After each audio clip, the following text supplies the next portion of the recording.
इमरान खान खिताब कर रहे हैं। बिस्मिल्लाहिर्रहमानिर्रहीम। इय्याका नस्तईन।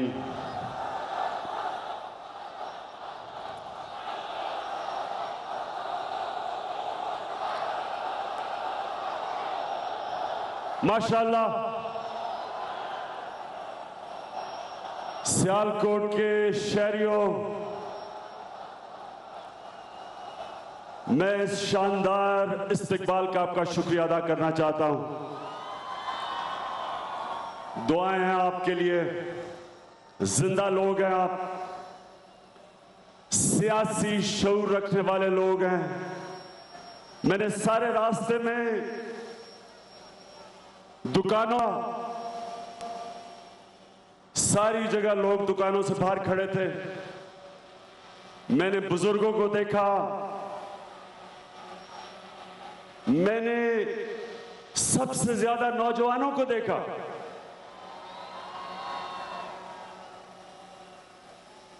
और मुझे खुशी यह है कि आज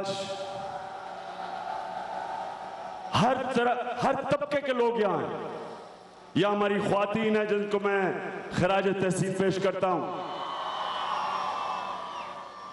रिक्शा वाले, टैक्सी वाले, यहां मसीह बिरादरी है, उनको मैं खुशामदीद कहता हूं। और आज मैं चाहता हूं कि आराम से और तहम्मुल से आज मेरी आप बात सुने, ताकि मैं आपको बताऊं कि एक तरफ हमें एक सुनहरी दौर नजर आ रहा है और दूसरी तरफ हमारा तबाही का रास्ता है। इसको अंग्रेजी में कहते हैं क्रॉस रोड्स। जब एक माशरा एक उस मोड़ पे खड़ा हो जाता है कि वो सीधा नहीं जा सकता, या वो एक रास्ता लेता है और या वो दूसरा रास्ता लेता है। मैं आराम से चाहता हूं कि आप सब सुने। मुसलमान जब नमाज पढ़ता है तो अल्लाह से सिर्फ एक चीज नमाज में मांगता है कि अल्लाह मुझे उनके रास्ते पे लगा जिनको तूने नेमतें बख्शी, जिनको इनाम दिए। अल्लाह उनके रास्ते नहीं जो अपनी तबाही के रास्ते पे निकल गए। तो सियालकोट के लोगों, एक तरफ है वो रास्ता जिनको अल्लाह ने अपने इनाम बख्शे। वो कौन लोग हैं?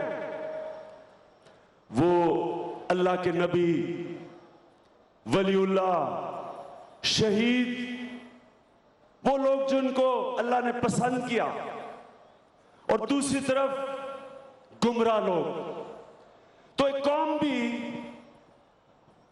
कौम भी हर वक्त ये दो रास्तों के सामने खड़ी होती है। एक तरफ है अदल और इंसाफ का रास्ता, वो रास्ता जिसमें अल्लाह खुशहाली देता है, जिसमें इज्जत देता है अल्लाह, उस रास्ते पे। और दूसरे रास्ते पे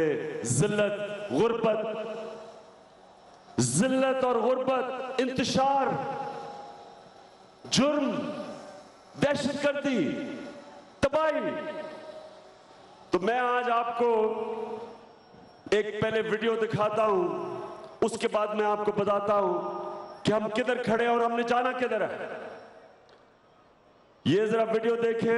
ये कल नवाज शरीफ ने एक स्टेटमेंट दिया, जरा मैं ये सुन लें और फिर मैं आपको आगे मजीद बात करता हूं। वज़ीर आज़म ने कहा कि इतने घपले और करप्शन के स्कैंडल हैं, अगर तहकीकात की जाए तो सारा वक्त इसी में चला जाएगा। इतना कुछ प्रोब होने वाला है, इतने घपले हैं, इतने यहाँ करप्शन के स्कैंडल्स हैं कि जितना कहा जाए उतना कम है। सुना, जरा गौर से सुने। फिर उन्होंने कहा कि इतने करप्शन के स्कैंडल हैं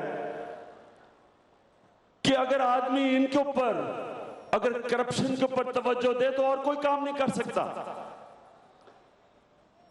मैं पाकिस्तानी हूं, मैं जब बड़ा हो रहा था, पाकिस्तान सबसे तेजी से इस खित्ते में तरक्की कर रहा था। हम सबसे तेजी से आगे जा रहे थे। पाकिस्तान का जो सालाना आमदनी थी वो सिंगापुर के बराबर थी। नौजवानों ये सुनो आप, पाकिस्तान की जो औसत आमदनी थी वो तकरीबन 400-500 डॉलर थी, सिंगापुर के बराबर। वो सिंगापुर आज किधर खड़ा है और पाकिस्तान किधर खड़ा है? 50 साल के बाद पाकिस्तान की औसत आमदनी 1,500 से 2,000 डॉलर है। जानते हैं सिंगापुर की औसत आमदनी क्या है? 50,000 डॉलर औसत आमदनी। यानी हर सिंगापुर का शहरी, उसकी आमदनी 50,000 डॉलर है। पाकिस्तान की 1,500 से 2,000 डॉलर है। क्या हुआ?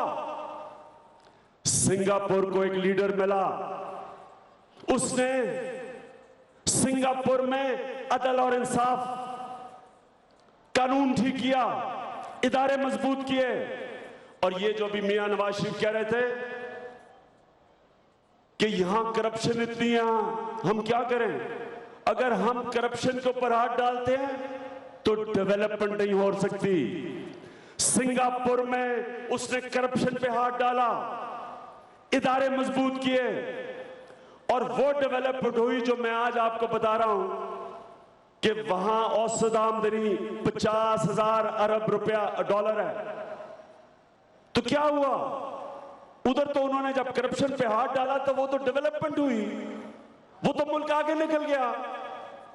आज पाकिस्तान की एक्सपोर्ट 20 अरब डॉलर है। जानते हैं सिंगापुर की एक्सपोर्ट क्या है? सिंगापुर की आबादी 40-50 लाख है, पाकिस्तान की आबादी 20 करोड़ है। सिंगापुर की एक्सपोर्ट, पाकिस्तान की एक्सपोर्ट है 20 अरब डॉलर। सिंगापुर की एक्सपोर्ट जानते हैं क्या है? 520 अरब डॉलर। मैं ये आपको बता रहा हूं कि जो मुल्क अपनी करप्शन को खत्म करते हैं, इंसाफ का निजाम लेके आते हैं, इदारे मजबूत करते हैं, वो खुशहाल होते हैं। उधर खुशहाली आती है, उधर डेवलपमेंट होती है।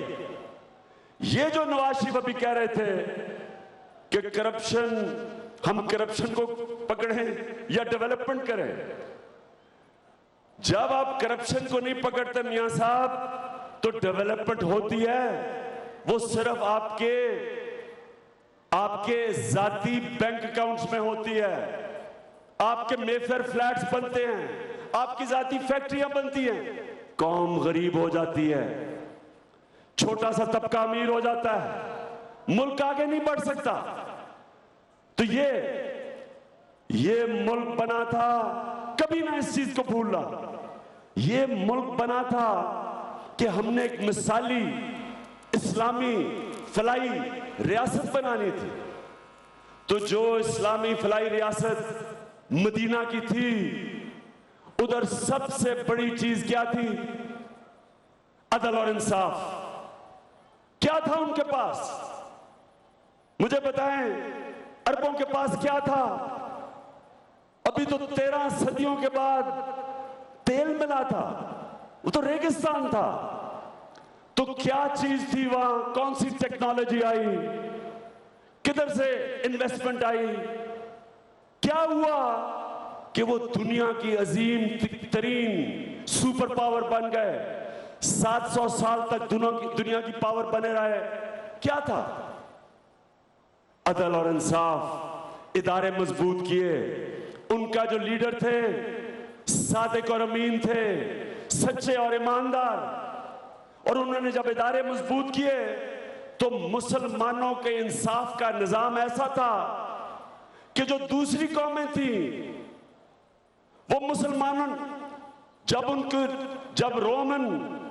रोमन एम्पायर गिर रहा था या पर्शियन एम्पायर गिर रहा था, दूसरी कौमें दावत देती थी उनको, क्योंकि मुसलमानों का इंसाफ का निजाम अच्छा था।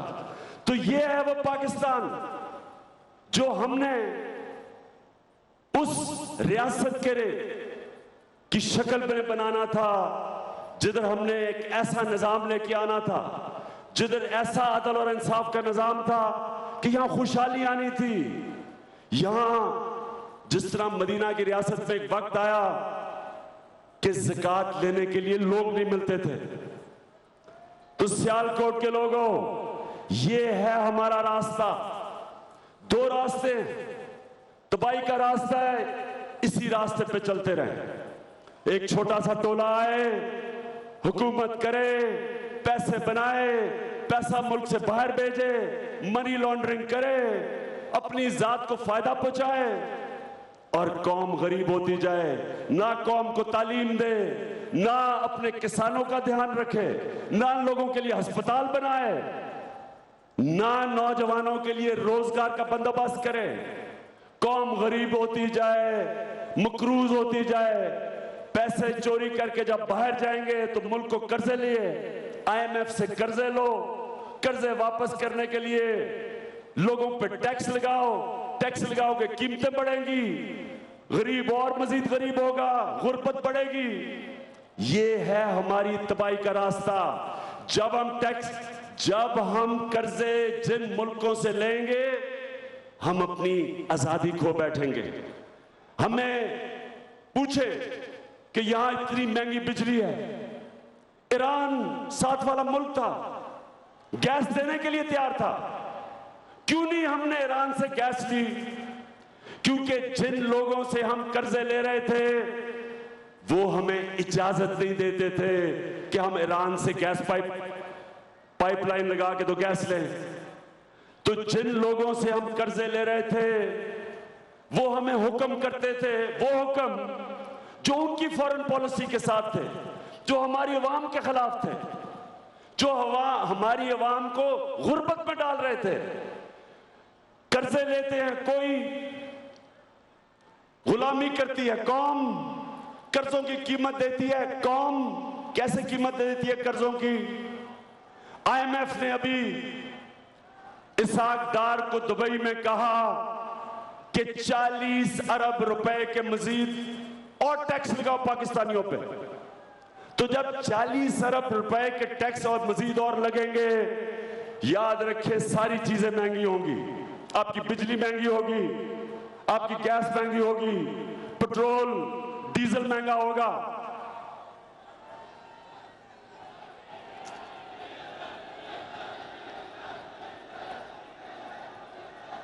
और इसलिए मेरे पाकिस्तानियों, आज हम बड़े अहम मोड़ पे खड़े हैं।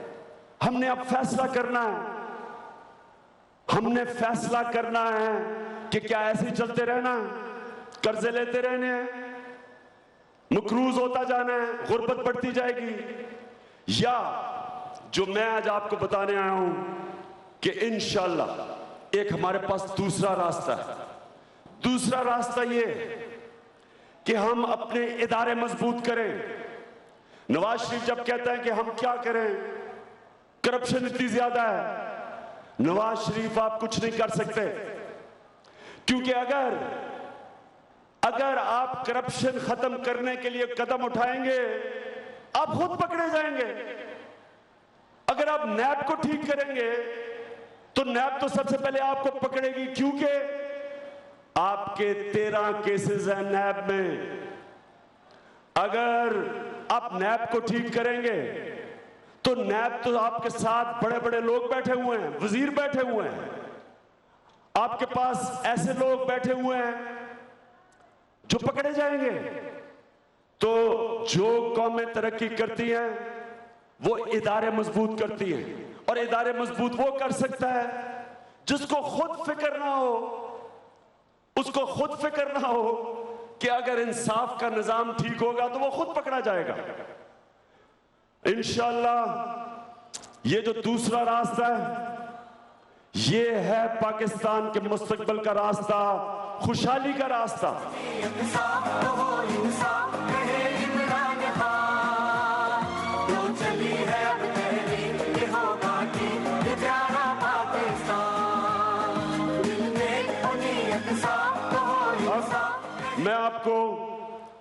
अब मैं आपको मिसाल दे, जब आप अपने इदारे मजबूत करते हैं, मुल्क में सरमायाकारी होती है, सरमायाकारी होती है, नौजवानों नौकरियां मिलती हैं। लेकिन सरमायाकारी तब होती है जब आपका गवर्नेंस सिस्टम ठीक होता है। वो तब ठीक होता है जब आपके इदारे काम करते हैं। जब आपकी गवर्नमेंट में करप्शन जाती है, लोग आपके मुल्क में पैसा लेके आते हैं, फैक्ट्रियां लगाते हैं। जब सरमायाकारी होती है, खुशहाली आती है।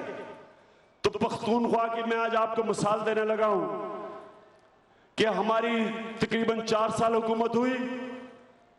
मैं आज आपको पख्तूनख्वा की मिसाल देता हूं कि पहली दफा पाकिस्तान में यह पहली दफा हुआ है कि प्राइवेट स्कूलों से बच्चे गवर्नमेंट स्कूलों में आए हैं। यह पहली दफा हुआ है। 34,000 बच्चे गवर्नमेंट स्कूलों से प्राइवेट स्कूलों से गवर्नमेंट स्कूल में गए हैं। और इससे भी बड़ी बात कि एक हमारा एमपीए ज़ियाउल्लाह बंगश, उसने एमपीए ने अपनी बेटी प्राइवेट स्कूल से निकाल के गवर्नमेंट स्कूल में डाली। फैसल क्लिप है तो दिखाएं। पीटीआई के नारे के एन मुताबिक महकमा तालीम खैबर पख्तूनख्वा वाकई तब्दील हो गया है। कोहाट के एमपीए ज़ियाउल्लाह बंगश ने अपनी बेटी को प्राइवेट स्कूल से हटाकर सरकारी स्कूल में दाखिल करवा दिया। एमपीए की बेटी अब बाकी तालीम सरकारी स्कूल से ही हासिल करेगी। इससे ये बात वाज़ेह हो गई कि सरकारी स्कूलों पर आवाम का एतमाद बढ़ रहा है।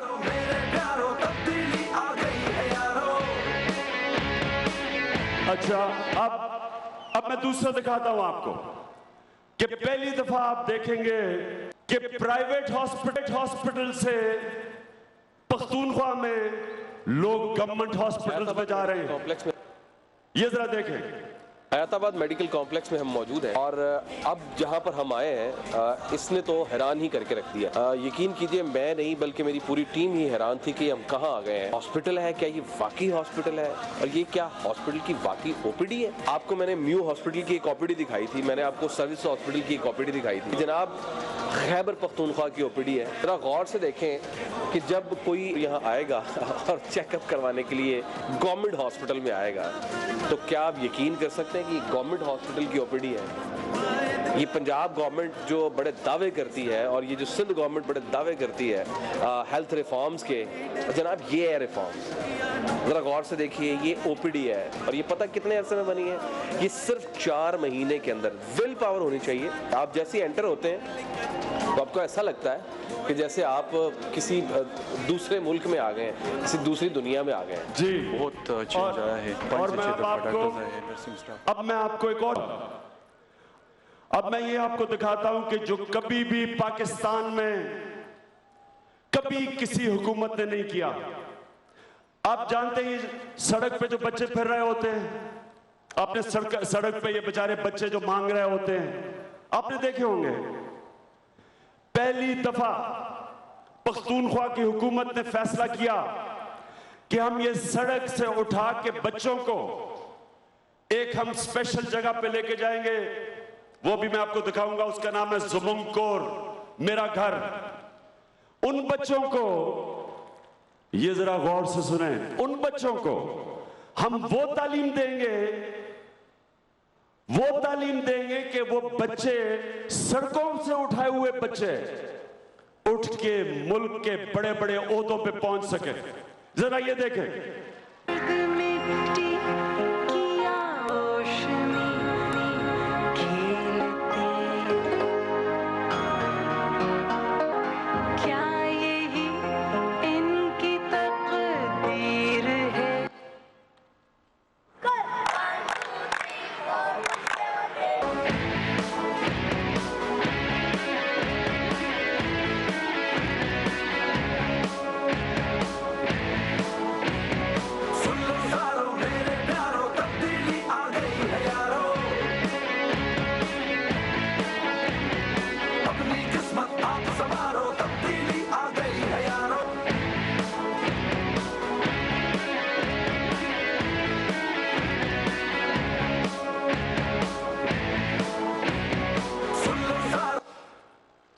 जो तब्दीली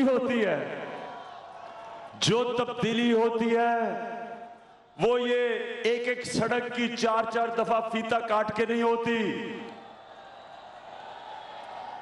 वो 30 साल पहले वो जो लिया का पुल की इफ्तिताह की थी, वो अभी 30 साल बाद भी नहीं बना, लेकिन फिर फीता काट दिया जाके।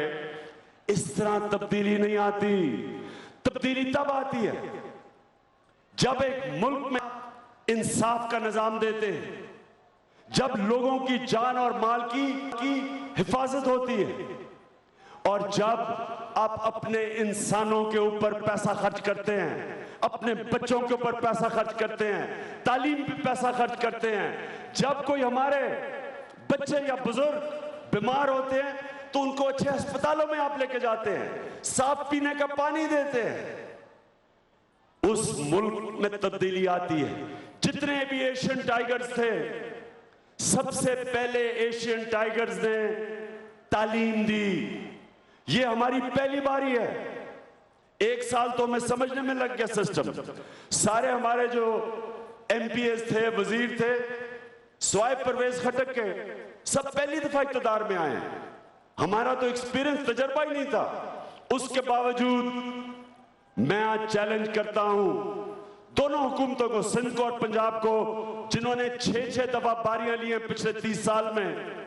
मैं चैलेंज करता हूं कि जाके कानून का निजाम देखें पख्तूनख्वा में, जाके तालीम का निजाम देखें, जाके अस्पताल देखें, जाके हमारा लोकल गवर्नमेंट सिस्टम देखें। हमारा जो बल्दियाती निजाम है, कराची के मेयर, हालांकि एमक्यूएम के मेयर हैं, वसीम अख्तर, वो डिमांड कर रहे हैं कि हमें पख्तूनख्वा का बल्दियाती निजाम चाहिए।